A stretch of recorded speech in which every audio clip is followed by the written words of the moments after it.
Friends, आपके अपने channel DPS pigeon पर मैं एक बार फिर आपका बहुत बहुत स्वागत है। हम फिर एक नए वीडियो के साथ आपके सामने फिर आज उपस्थित हुए हैं।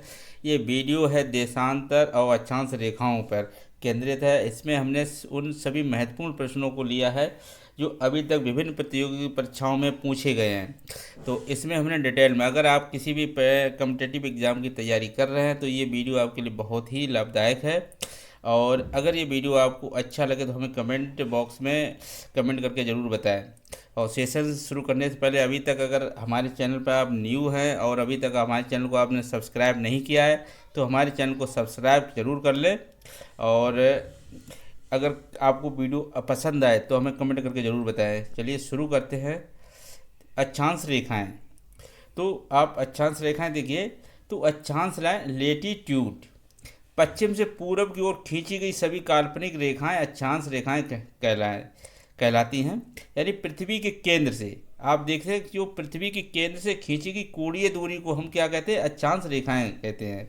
तो जो आपको जो रेखाएं इस तरह से दिख रही हैं इनको ही हम अक्षांश रेखाएं कहते हैं। अक्षांश रेखाएं कहते हैं। अब ये आप जो बीच में आपको दिख रही है तो पृथ्वी के बीचों बीच जीरो अक्षांश रेखा होती है। जो ये लाइन देख रही है ये क्या है? जीरो अक्षांश रेखा है, जिसे हम भूमध्य रेखा या विषुवत रेखा कहते हैं, जिसे हम विषुवत रेखा के नाम से भी जानते हैं और भूमध्य रेखा भी, इसे इक्वेटर भी कहते हैं। ये पृथ्वी को दो बराबर भागों में विभाजित करती है।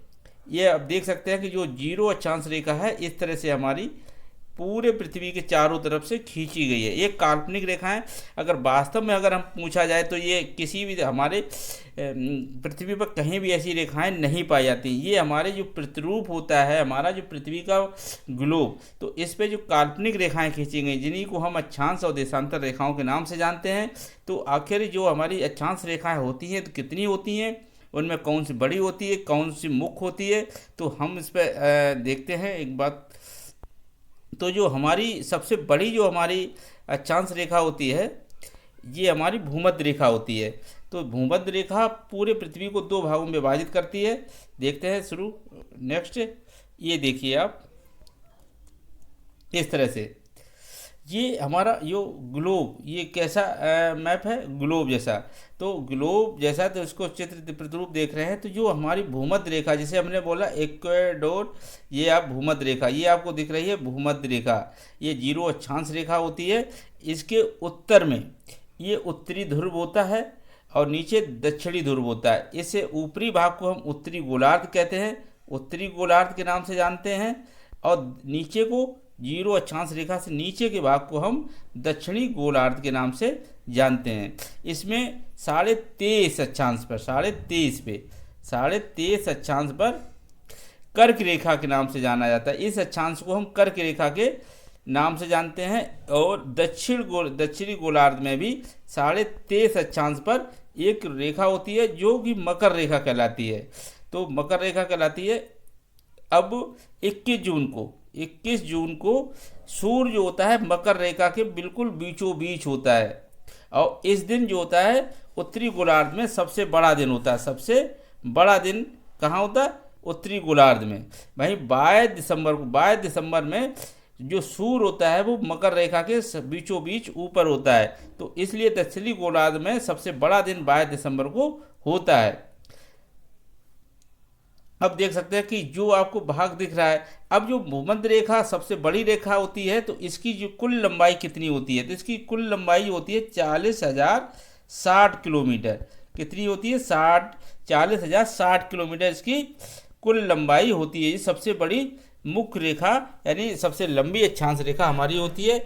इसके बाद आपको देखते हैं 23.5 के बाद आपको यहाँ पर दिखाई देगा 66.5 अक्षांश पर एक रेखा होती है। इसको आर्केटिक वृत्त के नाम से जानते हैं।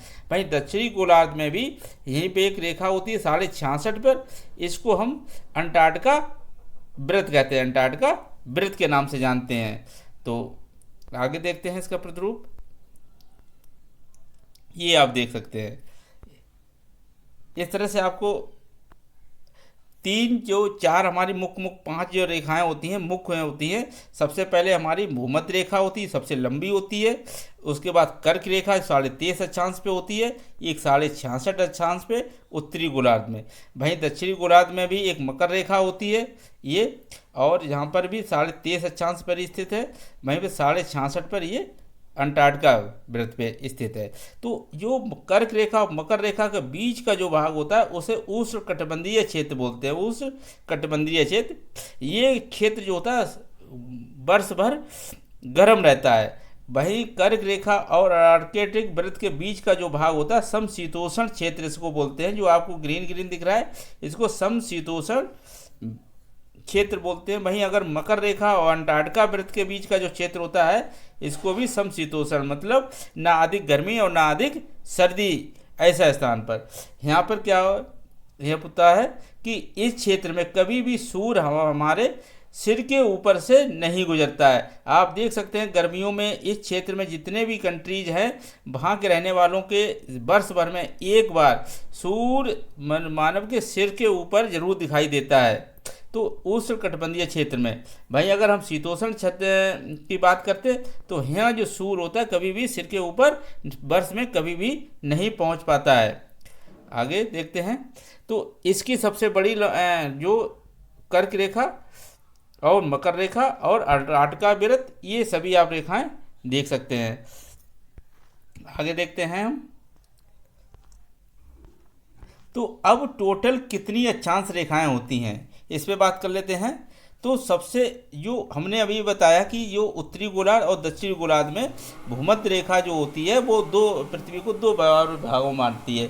तो हमारी उत्तरी गोलार्ध में टोटल 90 अक्षांश रेखाएं होती हैं और दक्षिणी गोलार्ध में हमारी 90 अक्षांश रेखाएं होती हैं। और एक जो रेखा होती है जिसे हम शून्य रेखा कहते हैं, भूमध्य रेखा। तो अगर सभी जो अक्षांश रेखाएं होती है इनको हम समांतर रेखाएं कहते हैं। क्या?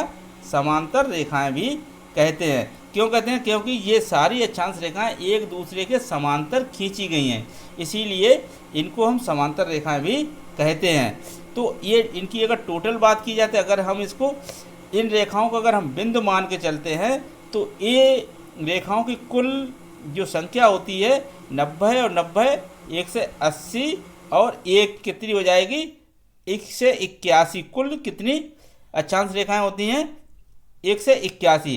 अगर हम इन सभी अक्षांश रेखाओं को समांतर रेखा मानते हैं, रेखाएं मान लें, तब ये इनकी कुल संख्या जो होती है, क्योंकि जो 90 हमारी अक्षांश रेखा है ये मात्र एक बिंदु है, यह एक मात्र बिंदु है। 90 उत्तरी ध्रुव और 90 दक्षिणी ध्रुव पर जो 90 अक्षांश रेखा है ये कोई रेखा ना होकर ये सिर्फ मात्र एक बिंदु है, ऐसा बिंदु है। तो हमारी अगर कुल कितनी होती है तो इसमें 2 कम हो जाएंगी। तो टोटल अक्षांश समांतर रेखाएं कितनी होती हैं? 179 के करीब होती हैं। टोटल कितनी होती है? 179। अगर हमसे पूछ लिया जाए कुल अक्षांश रेखाएं कितनी होती हैं तो 181। अगर हमसे पूछा जाए कितनी समांतर रेखाएं होती हैं तो 179। तो इसमें जो टोटल होती, अब आप देख सकते हैं कि जो 2 रेखाएं हैं, 2 समांतर अक्षांश रेखाएं, यानी 2 अक्षांश रेखाओं के बीच की कुल दूरी कितनी होती है? तो जो 2 अक्षांश रेखाओं के बीच की दूरी कितनी होती है ये आप देख सकते हैं, कुल 1 से 11 किलोमीटर। 1 से 11 किलोमीटर पर दूसरी हमारी अक्षांश रेखाएं मिल जाती है। 2 अक्षांश रेखाओं के मध्य की दूरी 1 से 11 अक्षांश। अब 2 अक्षांश रेखाओं के बीच की दूरी को बोलते क्या है? तो 2 अक्षांश रेखाओं के बीच की दूरी को क्या बोला जाता है? गोरे बोला जाता है, गोरे इसको बोलते हैं। 2 अक्षांश रेखाओं के बीच की दूरी को गोरे बोलते हैं। 2 अक्षांश रेखाओं के बीच की दूरी कितनी होती है? 1 से 11 किलोमीटर से होती है। और कुल अक्षांश रेखाएं कितनी होती हैं ये भी हमने बताया, 1 से 81 होती हैं। और कुल अगर हम समांतर रेखाएं की बात करते हैं तो 179 के करीब होती हैं। आगे हम बात करते हैं इसमें। अब जो हमारी अक्षांश जो रेखाएं होती हैं, मकर रेखा, भूमध्य रेखा, ये पूरे पृथ्वी को समांतर भाग में खींची गई। तो ये किन किन महाद्वीपों से होकर गुजरती हैं तो आप देख सकते हैं। सबसे पहले हम बात कर लेते हैं कर्क रेखा। तो हम कर्क रेखा जो होती है वो देखिए, जूम कर लेते हैं थोड़ा वीडियो। यो कर्क रेखा जो हमारी होती है ये हमारी ये हमारा उत्तरी महाद्वीप और अफ्रीका महाद्वीप और एशिया महाद्वीप से होकर गुजरती है। तो ये कितने देशों से होकर गुजरती है? तो ये 18 देशों से होकर गुजरती है। जो हमारी कर्क रेखा है वो कितने देशों से होकर गुजरती है? 18 देशों से। तो इसमें हम देख सकते हैं, कुछ नाम आप देख सकते हैं लिखे हुए हैं। तो इसमें मैक्सिको, पश्चिमी सहारा, मार्टिनिया, माली, अल्जीरिया, लीबिया और चाड, मिस्र, सऊदी अरब, संयुक्त अरब अमीरात, ओमान, भारत और बांग्लादेश और म्यांमार, चीन, ताइवान, हवाई द्वीप और महमास। तो कुल देश अगर संख्या पूछ ली जाती है कि कर्क रेखा कितने देशों से होकर गुजरती है, तो टोटल 18 देशों से होकर गुजरती है। तो ये आप देख सकते हैं, ये नोट इस तरह से क्वेश्चन आ जाता है कि कर्क रेखा कितने देशों से होकर गुजरती है। तो कर्क रेखा किन किन महाद्वीपों से होकर गुजरती है? तो उत्तरी महाद्वीप से होकर गुजरती है, अफ्रीका महाद्वीप से होकर गुजरती है और हमारे एशिया महाद्वीप से भी होकर गुजरती है। भाई अगर हम बात कर लेते हैं विषुवत रेखा, तो विषुवत रेखा जो होती है वो कितने देशों से होकर गुजरती है, इस पे बात करते हैं। तो हमारी जो विषुवत रेखा है आप देख सकते हैं, जो विषुवत रेखा दी गई है, जूम करते हैं, जो हमारी 0 अक्षांश रेखा है विषुवत रेखा। तो इस पे आप देखिए भूमध्य रेखा, ये कितने देशों से होकर गुजरती है? तो सबसे पहले ये देखिए कि ये कितने महाद्वीपों से होकर गुजरती है। तो ये दक्षिणी अमेरिका महाद्वीप से होकर गुजरती है, वही अफ्रीका महाद्वीप से भी गुजरती है और ये हमारे ये भूमध्य रेखा, और ये हमारे ऑस्ट्रेलिया से भी कुछ गुजरती है, पर ऑस्ट्रेलिया और एशिया, ये एशिया से ही गुजरती है। तो भूमध्य रेखा दक्षिण अमेरिका, अफ्रीका और एशिया महाद्वीप से होकर गुजरती है। कितने देशों से होकर गुजरती है? तो ये कुल जो 10 देशों से होकर गुजरती है। तो कौन कौन से वो देश मुख्य हैं जो जिन देशों से ये होकर गुजरती है? तो नंबर 1 आप देखते हैं इक्वाडोर। तो ये इक्वाडोर से होकर गुजरती है, 1 मिनट। तो इक्वाडोर से गुजरती है, कोलंबिया से गुजरती है, ब्राज़ील से गुजरती है, ब्राज़ील यहाँ पर है, ब्राज़ील से, गैबन से, कांगो से, जायरे देश से, युगांडा देश से, केन्या से, सोमालिया, इंडोनेशिया से होकर गुजरती है, मालदीव से होकर गुजरती है और किरबाती देश से होकर गुजरती है। तो कुल अगर देशों की बात करते हैं तो ये 10 देशों से होकर गुजरती है भूमध्य रेखा। और अगर हम बात कर लेते हैं कितने महाद्वीप से होकर गुजरती है, तो ये उत्तरी दक्षिणी अमेरिका, अफ्रीका से और एशिया महाद्वीप से होकर गुजरती है। वहीं अगर हम बात कर लेते हैं मकर रेखा, तो मकर रेखा किन किन देशों से होकर गुजरती है? तो मकर रेखा सबसे पहले किन महाद्वीपों से होकर गुजरती है? तो सबसे पहले दक्षिणी अमेरिका महाद्वीप से होकर गुजरती है, अफ्रीका महाद्वीप से होकर गुजरती है और वहीं पर ये ऑस्ट्रेलिया महाद्वीप से होकर गुजरती है। तो ये 3 महाद्वीपों से होकर गुजरती है। और कुल अगर हम देशों की बात करते हैं तो मकर रेखा कुल 11 देशों से होकर गुजरती है। 11 देशों से होकर गुजरती है। वो कौन से देश हैं? तो ऑस्ट्रेलिया, नामीबिया, वहीं बोत्सवाना, दक्षिणी अफ्रीका, मोजाम्बिक देश से और मेडागास्कर से होकर गुजरती है, वहीं चिली, अर्जेंटीना, पैराग्वे और ब्राज़ील और मालगासी देश से होकर गुजरती है। तो कुल कितने देश हुए? 11 देशों से होकर गुजरती है। अब अगर आप लिखना चाहें तो आप वीडियो को पोस्ट करके उसको सारे देशों के नाम लिख सकते हैं। आगे देखते हैं, तो जो टोटल 11 देश, इसमें मकर रेखा 11 देशों से होकर गुजरती है।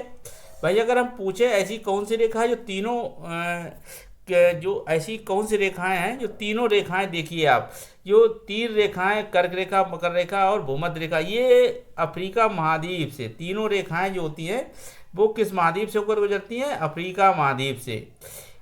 एक ऐसा महाद्वीप अफ्रीका है जहाँ से तीनों रेखाएं गुजरती हैं, और तीनों रेखाएं किसी भी ऐसे महाद्वीप से होकर नहीं गुजरती हैं। ओनली प्रश्न आ जाता है कि ऐसे कौन से महाद्वीप से तीनों रेखाएं गुजरती हैं, तो अफ्रीका महाद्वीप से होकर गुजरती हैं। तो हमने इसमें देख लिया है कि कर्क रेखा कितने देशों से होकर गुजरती है? 18 देशों से, भूमध्य रेखा 10 से, और मकर रेखा 11 देशों से होकर गुजरती है।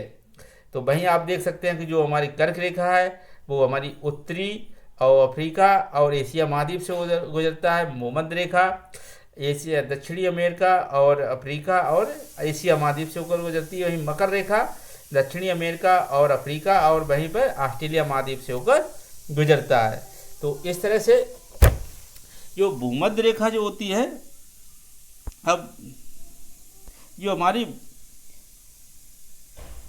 एक नदी है लिम्पोपो, तो ये लिम्पोपो क्या है? मकर रेखा को दो भागों में काटती है, दो भागों में काटती है। कौन सी नदी? लिम्पोपो नदी मकर रेखा को दो भागों में काटती है। आगे देखते हैं।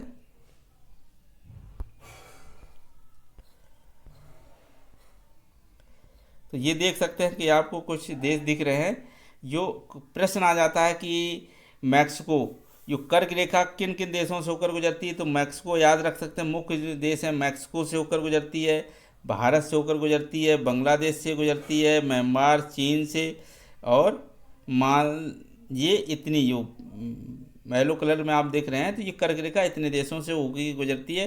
भाई भूमध्य रेखा जो होती है कोलंबिया से गुजरती है, ब्राज़ील से, और वहीं पे मालदीव और इंडोनेशिया, ये मुख्य देश हैं। पूछ लिया जाता है कि इंडोनेशिया से कौन से रेखा गुजरती है, तो इंडोनेशिया, मालदीव, ब्राज़ील और कोलंबिया। वहीं अगर मकर रेखा देखते हैं तो चिली से, अर्जेंटीना से, ब्राज़ील से, और नामीबिया और मेडागास्कर और ऑस्ट्रेलिया से होकर गुजरती है। तो ये मुख्य देश हैं जिनके बारे में प्रश्न बन के आ जाता है परीक्षा में, कौन सा देश किस रेखा से होकर गुजरती है कौन। तो इसमें आगे से देखेंगे। तो भूमध्य रेखा पर सूर्य की किरणें लंबवत गिरती हैं, इसलिए यहाँ दिन और रात बराबर होते हैं। तो जो भूमध्य रेखा पे जितने भी कंट्रीज महाद्वीप हैं, देश हैं, तो यहाँ पे दिन और रात बराबर होते हैं। पृथ्वी के चपटे होने के कारण भूमध्य रेखा पर गुरुत्वाकर्षण बल का मान सबसे कम और ध्रुवों पर सबसे अधिक होता है। तो जो हमारा गुरुत्वाकर्षण बल होता है वो सबसे अधिक कहाँ होता है? ध्रुवों पर। ध्रुव कहाँ? यहाँ पर। यहाँ पर हमारा सबसे ज़्यादा गुरुत्वाकर्षण बल होता है, और सबसे कम कहाँ पर होता है? ये यहाँ पर। आप देखते हैं उत्तरी गोलार्ध और दक्षिणी गोलार्ध में 30 अक्षांश से 35 अक्षांशों के बीच में, 30 अक्षांश और 35 अक्षांशों के बीच में उपोषण उच्च दाब की स्थिति पाई जाती है। इसलिए इन अक्षांशों को अश्व अक्षांश भी कहा जाता है। तो आप देख सकते हैं कि ये उत्तरी गोलार्ध और दक्षिणी गोलार्ध में जो अक्षांश है 30 से 35 के बीच में, ये स्थान, और यहाँ पर ये स्थान पर ये कैसा स्थान होता है? उपोषण उच्च दाब की स्थिति पाई जाती है, इसलिए इसे स्थान को अश्व अक्षांश भी कहा जाता है। नेक्स्ट देखते हैं। तो जो हमारी कर्क रेखा भारत से होकर गुजरती है, तो ये भारत में किन किन राज्यों से होकर गुजरती है, इस पर प्रश्न बनता है। कई परीक्षाओं में इस पर प्रश्न बनता है कि जो कर्क रेखा है वो किन राज्यों से होकर गुजरती है। तो इस पर हम देखते हैं। तो जो हमारी कर्क रेखा है हमारी किन किन 8 राज्यों से होकर गुजरती है, 8 राज्यों से होकर गुजरती है। तो इस पर कौन कौन से ऐसे राज्य हैं जहाँ से होकर गुजरती है? तो ये आप देख सकते हैं गुजरात से होकर गुजरती है। दूसरा आप देख सकते हैं राजस्थान, ये राजस्थान से होकर गुजरती है। वहीं एमपी से गुजरती है, कहाँ से? तीसरे नंबर पर एमपी, यहाँ पे आप देख सकते हैं राजस्थान से होकर गुजरती है। वहीं यहाँ पे मध्य प्रदेश से होकर गुजरती है। वहीं आप देख सकते हैं आगे झारखंड, ये आप देख रहे हैं 4 नंबर पे, ये झारखंड से होकर गुजरती है।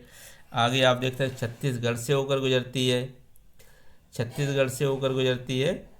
और पश्चिमी बंगाल, यहाँ पे आप देख सकते हैं पश्चिमी बंगाल से होकर गुजरती है। और ये त्रिपुरा, ये आप देख सकते हैं यहाँ पे त्रिपुरा भी है, तो यह त्रिपुरा से होकर गुजरती है। और यहाँ पर सबसे लास्ट में मिजोरम, तो अब ये देश आप राज्य जो दिए हैं, भारत में किन राज्यों से होकर कर्क रेखा गुजरती है, तो टोटल अगर देश राज्य पूछे जाएं तो 8 राज्यों से होकर गुजरती है। अगर उनके नाम पूछ लिए जाते हैं कि किन किन राज्यों से होकर गुजरती है, तो आपको याद कर लेने चाहिए ये। तो कहाँ से गुजरात, राजस्थान, मध्य प्रदेश, झारखंड, छत्तीसगढ़, पश्चिम बंगाल, त्रिपुरा और मिजोरम से होकर गुजरती है। तो ये आपको, इससे आपको कई प्रश्न मिल जाते हैं।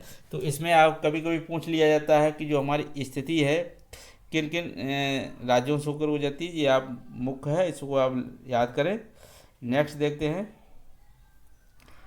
अब बात कर लेते हैं देशांतर रेखा। देशांतर रेखाएं जो आपको तिरछी रेखाएं ऐसे देखने को मिल रही हैं, इन्हीं रेखाओं को हम देशांतर रेखा कहते हैं। तो शून्य देशांतर रेखा, जैसे आप अक्षांश रेखा में एक शून्य जो अक्षांश रेखा थी उसको भूमध्य रेखा या विषुवत रेखा के नाम से जानते हैं, तो वहीं देशांतर रेखाओं में भी एक रेखा होती है, आप जो देख सकते हैं। इस रेखा को किस नाम से जानते हैं? इस सबसे पहले इसे भी जीरो देशांतर रेखा कहते हैं, जीरो देशांतर रेखा कहते हैं। और इसका दूसरा नाम, इसको या प्रधान यामोत्तर या प्रधान मध्याह्न रेखा या ग्रीनविच रेखा भी कहा जाता है। तो इसे कई नामों से जाना जाता है। शून्य देशांतर रेखा को प्रधान यामोत्तर रेखा, प्रधान मध्याह्न रेखा या ग्रीनविच रेखा के नाम से जाना जाता है। अब से ग्रीनविच क्यों कहा जाता है? ग्रीनविच इसलिए कहा जाता है कि जो लंदन इंग्लैंड है, तो इंग्लैंड के जो लंदन नामक स्थान से ग्रीनविच नामक स्थान से होकर गुजरती है। तो कहाँ से? लंदन के ग्रीनविच नामक स्थान से होकर गुजरती है, इसलिए इसको ग्रीनविच रेखा भी कहा जाता है। इस जीरो देशांतर रेखा से पूर्व व पश्चिम की ओर हर एक के अंतराल में 180 देशांतर रेखाएं खींची गई हैं। कितनी? 180 देशांतर रेखाएं। कितने? एक देशांतर पर। कितने? एक देशांतर पर अगर हम एक रेखा खींचते हैं तो कितनी रेखाएं टोटल हो जाएंगी? 180 रेखाएं खींची गई हैं।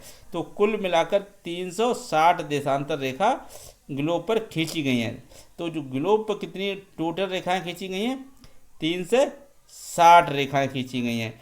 आप देख सकते हैं ये भाग हमारा पश्चिम है, पश्चिम, और ये हमारा पूरब है, और ये हमारी बीच की जीरो देशांतर रेखा है। अगर हम इधर एक एक देशांतर पर अगर हम ये रेखा खींचते हैं तो ये कितनी रेखाएं बन देंगी? 180।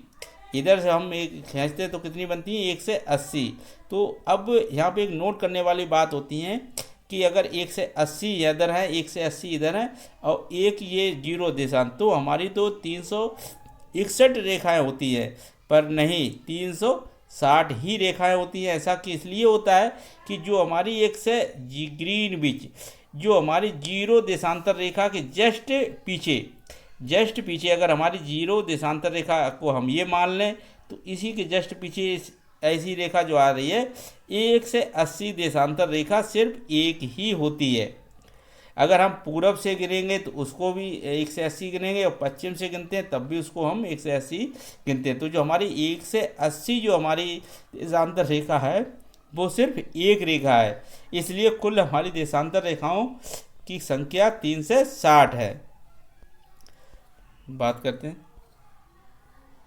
तो देशांतर रेखाओं को लॉन्गिट्यूड के नाम से भी जाना जाता है, लॉन्गिट्यूड। तो उत्तरी ध्रुव और दक्षिणी ध्रुव को मिलाने वाली काल्पनिक रेखाओं को देशांतर रेखा कहा जाता है। ये आप देख सकते हैं किस तरह से, ये उत्तरी ध्रुव है और ये हमारा दक्षिणी ध्रुव है, ये हमारा पश्चिम है, ये पूरब दिशा। तो ध्रुवों से भूमध्य रेखा की ओर जाने पर देशांतर रेखाओं के बीच की दूरी बढ़ती जाती है।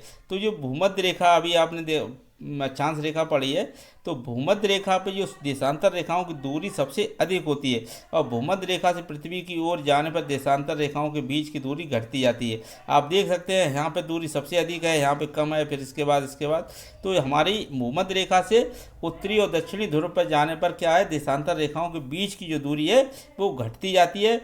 देशांतर रेखाएं समांतर नहीं होती हैं। अक्षांश रेखाएं कैसी होती हैं? समांतर होती हैं। वहीं देशांतर रेखाएं समांतर नहीं होती। दो देशांतर रेखाओं के बीच सबसे अधिक दूरी भूमध्य रेखा पर होती है। सबसे दूरी कहाँ पर होती है? अगर पूछ ली जाती है कि दो देशांतर रेखाओं की दूरी सबसे अधिक कहाँ पर होती है, तो वो कहाँ पर होती है? भूमध्य रेखा पर। और भूमध्य रेखा पर कितनी होती है? तो 1 से 11.32 किलोमीटर, 111.32 किलोमीटर भूमध्य रेखा पर दो देशांतर रेखाओं के बीच की दूरी होती है। तो ये जहाँ अक्षांश रेखाओं के बीच की दूरी 111 होती है, वहीं पर अगर दो देशांतर रेखाओं की भूमध्य रेखा पर दूरी 111.32 किलोमीटर होती है। आप देख सकते हैं 32 किलोमीटर के करीब ये हमारी होती है। आगे हम बात करते हैं तो दो देशांतर रेखाओं की दूरी इसमें, तो अब ये इस पर हम थोड़ा सा, ये हमारी जो देख रहे हैं आप ग्रीनविच, ये रेखा जीरो देशांतर रेखा होती है, इसी को ग्रीनविच के नाम से जानता है। और ये इंग्लैंड के ग्रीनविच, लंदन के ग्रीनविच स्थान से होकर गुजरती है, इसीलिए इसको ग्रीनविच के नाम से जाना जाता है। तो ये 22 अक्टूबर, कब 22 अक्टूबर 1884 को वाशिंगटन, कहाँ पे, वाशिंगटन में विश्व अंतर्राष्ट्रीय समझौते के माध्यम से, अंतर्राष्ट्रीय समझौते के माध्यम से इसको प्रधान यामोत्तर रेखा माना गया। कब माना गया था? 22 अक्टूबर 1884 को। कहाँ पे? वाशिंगटन में। वाशिंगटन कहाँ है? अमेरिका में। तो इसको प्रधान रेखा कब माना गया? 22 अक्टूबर 1884 में। तो इसको प्रधान रेखा या ग्रीनविच के नाम से जाना जाता है। तो अब आप देखिए इसमें जो हमारा पश्चिमी, ये हमारा पश्चिमी गोलार्ध है और हमारा ये पूर्वी गोलार्ध है। तो भूमध्य रेखा दो देशांतरों की दूरी आपको पता है। तो पूरे पृथ्वी को जो हमारे 24 जोन में, समय जोन में बांटा गया, 24 समय जोन में बांटा गया। तो इसको समय तिथि रेखा भी कहा जाता है। तो पश्चिमी गोलार्ध और दक्षिणी गोलार्ध। तो अब हम आगे बात करते हैं जो हमारी ग्रीनविच रेखा है वो कितने देशों, कहाँ से होकर गुजरती है। तो ग्रीनविच जो रेखा है तो ग्रीनलैंड से होकर गुजरती है। कहाँ से? ग्रीनलैंड से होकर गुजरती है, नॉर्वेजियन सागर से होकर गुजरती है, ब्रिटेन से होकर गुजरती है, फ्रांस, स्पेन, अल्जीरिया, माले, बुर्किना फासो और घाना और दक्षिण अटलांटिक सागर से होकर गुजरती है। तो इस पर भी प्रश्न बन जाता है ग्रीनविच रेखा कहाँ से होकर गुजरती है और किस देश से होकर गुजरती है, किस सागर से होकर गुजरती है। तो ये नोट कर लें आप लोग कि किस देश से जो ग्रीनविच हमारी रेखा है वो कहाँ देश से होकर गुजरती है। अंतर्राष्ट्रीय तिथि रेखा। अब बात कर लेते हैं कि जो हमारी एक देशांतर, जो हमारी समय तिथि रेखा, हम आगे बात करते हैं इसमें।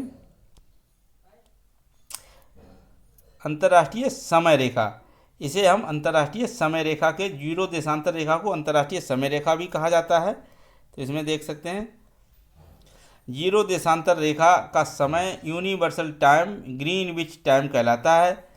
ग्रीनविच से पूर्व के स्थानों का समय ग्रीनविच समय से आगे होता है और ग्रीनविच से पश्चिम के स्थानों का समय पीछे होता है। तो ये आप देख सकते हैं कि अगर हम पश्चिम की बात करते हैं और इसे अगर हम यहाँ पे 12 ग्रीनविच पे अगर समय, इसको हम अंतर्राष्ट्रीय समय रेखा कहते हैं। तो इसको थोड़ा सा समझते हैं एग्जांपल से। अगर हम मान के चलते हैं यहाँ पे इंग्लैंड में दिन के 12 बज रहे हैं, दिन के 12 समय हो रहा है और हमारा ये है भारत में उस समय कितना समय हो रहा होगा। तो इंग्लैंड में अगर दिन के 12 बज रहे होंगे तो हमारा एक देशांतर, अगर हम एक देशांतर, तो पृथ्वी को एक पूरा चक्कर लगाने में 24 घंटे का समय लगता है। तो एक देशांतर पृथ्वी को घूमने में 4 मिनट का समय लगता है। 4 मिनट का एक देशांतर पृथ्वी जब चक्कर लगाती है तो एक देशांतर घूमने में उसको 4 मिनट का अंतर लगता है। अगर हम 15 देशांतर पे बात करते हैं तो 15 चौकू 60, यानी 15 देशांतर घूमने में पृथ्वी को 1 घंटा लग जाता है, 1 घंटा लग जाता है। तो अगर हम बात करते हैं कि अगर यहाँ 15 देशांतर पर समय कितना हो रहा होगा तो यहाँ पे दिन का 1 बज रहा होगा, दिन का 1 बज रहा, क्योंकि पृथ्वी पश्चिम से पूरब की ओर घूमती है, पश्चिम से पूरब की ओर घूमती है। तो यहाँ पर दिन का 1 बज रहा होगा, यहाँ पे 12 बज रहे होंगे, क्योंकि समय जो बढ़ रहा होगा इधर से बढ़ता है, सूर्य इधर पहले निकलेगा, इधर बाद में, इधर घूमता आएगा तो इधर बाद में घूमेगा। तो इधर अगर हम बात यहीं कर करते हैं 15 देशांतर पर, यहाँ पर कितना समय हो रहा होगा, तो 15 देशांतर पर यहाँ पर दिन के 11 बज रहे होंगे, यहाँ पे 12 बज रहे होंगे, तो यहाँ पर 15 देशांतर आगे तो यहाँ पर दिन का 1 बज रहा होगा। वहीं अगर हम बात करते हैं इसमें,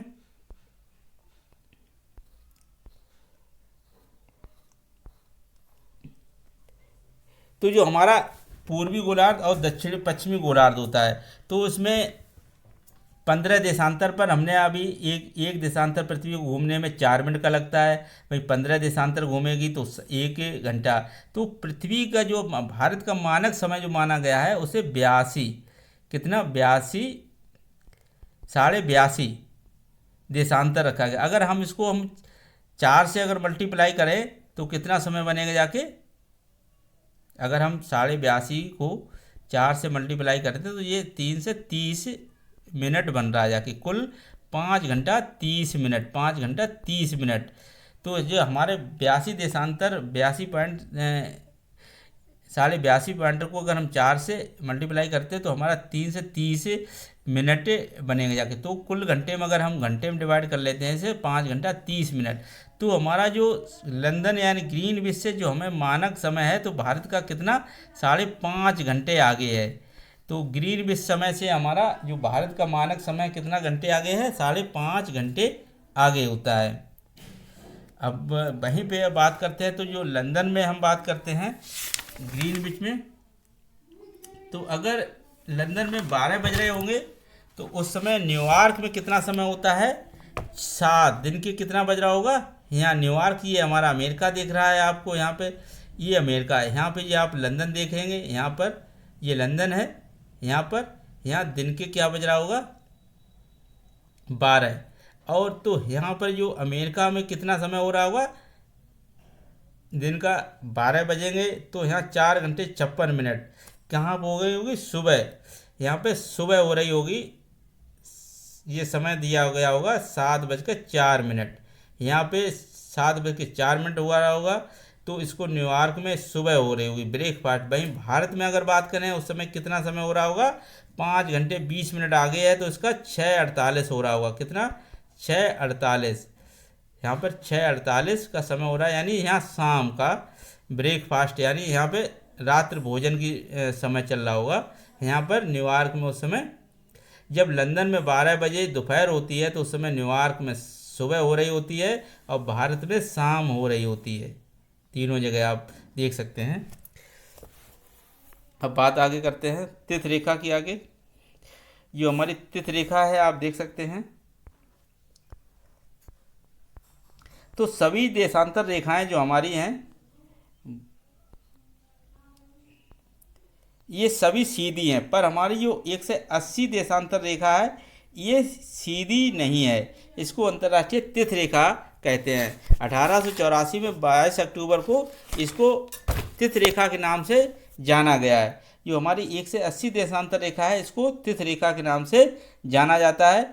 और ये एक ऐसी देशांतर रेखा है, ये सीधी नहीं है, इसको कुल 8 जगहों पर, कितनी जगह पे, 8 जगहों पर मोड़ा गया है, इसको 8 जगहों पे मोड़ा गया है।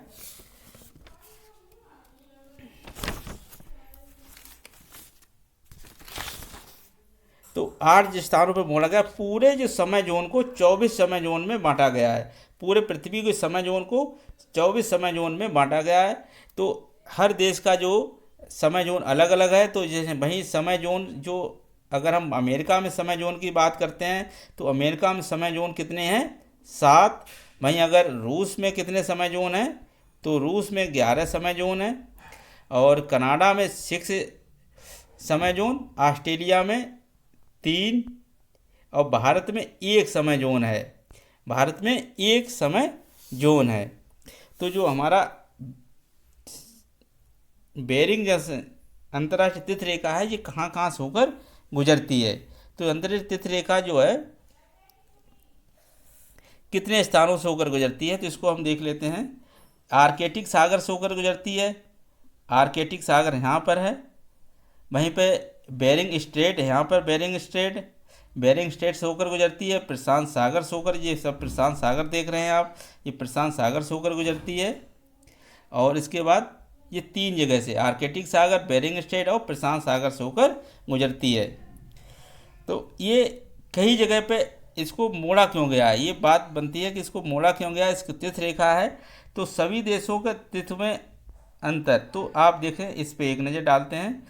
यो कई देश पे वेस्ट टू ईस्ट, ये देखें कई जगह पे इसमें मोड़ा, क्योंकि इसको तिथ रेखा बोलते हैं। तो ये रेखा कहीं न कहीं किसी देश के बीचों बीच से गुजर रही थी, तो अब उस देश का जो समय था एक समय रहे, इसलिए उस देश को या तो इस लाइन से इधर रखा गया या इस लाइन से इधर रखा गया। किसी भी देश के बीचों बीच से ये रेखा नहीं गुजरती है। ये जो रेखा 180 देशांतर रेखा है, ये किसी भी देश से होकर नहीं गुजरती, या तो कोई देश इसके इधर पश्चिम पूर्व में है या इसके पश्चिम में होता है।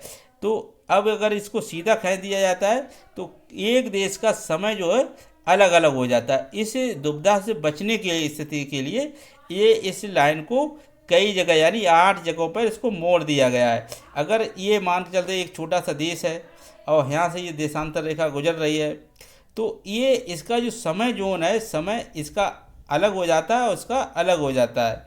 तो जो सरकारी कामकाज होता है दिन और समय के अनुसार, उसमें दुविधा से बचने के लिए तो हमारे जो अंतर्राष्ट्रीय समुदाय ने वाशिंगटन में 1884 में मीटिंग कर रहे और इसको अंतर्राष्ट्रीय तिथ रेखा माना है। तो ये जो भी देश इस रेखा के बीचों बीच आ रहे थे, तो उन देशों को या तो उनके पश्चिम में मोड़ दिया या पूर्व में मोड़ दिया गया। तो इसीलिए ये अंतर्राष्ट्रीय तिथ रेखा जो है हमारी कई जगह पे मोड़ी हुई है। क्योंकि अगर हम बात करते हैं कि पश्चिम में पूर्वी गोलार्ध में, यहाँ पे अगर ये हमारा पूर्वी गोलार्ध देखिए, आपको छोटे छोटे देश देखने को मिलेंगे। ये देखिए देश, तो इसमें बहुत से ऐसे देश हैं जो इस रेखा के बीचों बीच आ रहे थे। इस दुविधा से बचने के लिए इस रेखा को कई स्थानों पर इस तरह से मोड़ दिया गया है, जो कि या तो किसी भी देश का समय जोन इधर का रखा जाए या फिर इधर का रखा जाए। इस दुविधा से बचने के लिए इसी जगह कई जगह मोड़ दिया गया है। तो क्योंकि अगर हमारा इधर कोई अगर पश्चिम से पूर्व की तरफ अगर कोई व्यक्ति इस लाइन को क्रॉस करता है तो एक दिन की बढ़ोतरी हो जाती है, एक दिन बढ़ जाता है। अगर वहीं व्यक्ति अगर इस तिथ रेखा से पूर्व से पश्चिम की तरफ कोई क्रॉस कर लेता है तो एक दिन घट जाता है। अगर यहाँ पे कोई व्यक्ति यहाँ से अगर इस लाइन को क्रॉस कर रहा है तो यहाँ पे 1 तारीख बढ़ जाएगी, तो यहाँ पे कितनी 12 हो जाएगी। अगर यहाँ पे 11 तारीख है और इस 11 तारीख को अगर कोई क्रॉस कर देता है ऐसे, तो वहाँ पे 12 तारीख होती है, और यहाँ से अगर कोई क्रॉस ऐसे करते तो एक दिन कम हो जाता है। तो इसीलिए इसको कई जगह पे मोड़ दिया गया है। आगे देखते हैं। तो जो हमारा भारत का मानक समय कितना रखा गया, माना गया 82.5 देशांतर। 82.5 देशांतर जो हमारा कितने घंटे आगे बढ़ रहा है, 5 घंटे 30 मिनट, ये ग्रीनविच समय से आगे है। तो जो 82.5 देशांतर रेखा को मानक समय माना गया है, तो ये किन किन राज्यों से होकर गुजरती है, तो इस पर देखते हैं जो किन किन राज्यों से होकर गुजरती है। इस पर हम देख लेते हैं। तो जी हमारे आप देखिए किन राज्यों से होकर गुजरती है। इस पे आप देखिए उत्तर प्रदेश से होकर गुजरती है, ये उत्तर प्रदेश से होकर गुजरती है, भाई झारखंड से होकर गुजरती है, और छत्तीसगढ़ से होकर गुजरती है, आंध्र प्रदेश से भी होकर गुजरती है, और उड़ीसा से भी होकर ये गुजरती है। तो उत्तर प्रदेश है, झारखंड, छत्तीसगढ़, उड़ीसा और आंध्र प्रदेश से होकर ये गुजरती है। जो 82.5 मानक, इसी को प्रमाणिक समय भारत का माना गया। कितना, 82.5 देशांतर रेखा को प्रमाणिक समय माना गया।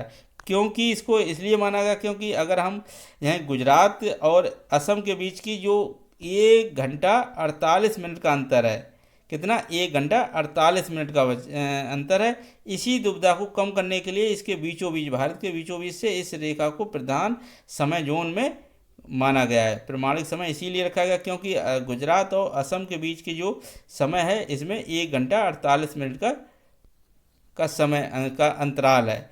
तो इस अंतराल को ख़त्म करने के लिए 82.5 देशांतर को प्रमाणिक समय जोन समय माना गया है। आगे देखते हैं इसमें। भूमध्य रेखा पर सूर्य की किरणें लंबवत गिरती हैं, इसलिए यहाँ पर दिन और रात बराबर होते हैं। पृथ्वी के चपटे होने के कारण भूमध्य रेखा पर गुरुत्वाकर्षण का मान सबसे कम और ध्रुवों पर सबसे ज़्यादा होता है। अक्ष और अक्षांश से हमने ये चीज़ देख चुके हैं। आगे तो ये आज था आज का सेशन। इस पे जो भी आपको कोई कन्फ्यूजन से अभी रह गई हो, जो हमने इसमें मेंशन नहीं किया हो, और अगर ऐसे क्वेश्चंस जो अभी तक किसी एग्ज़ाम में आए हों और हमने इसमें नहीं बताया हो, तो हमें कमेंट करके ज़रूर बताएं। और ये वीडियो आपको कैसा लगा है, अगर ये वीडियो आपको अच्छा लगता है तो आप सबसे पहले हमारे चैनल को सब्सक्राइब जरूर करें और अपने मित्रों को भी शेयर करना ना भूलें। और हमें कमेंट करके ज़रूर बताएं कि ये वीडियो आपको कितना अच्छा लगा है। तो आज के लिए बस दोस्तों इतना ही। हम नए वीडियो के साथ फिर जल्दी ही मिलते हैं आपको। जय हिंद दोस्तों।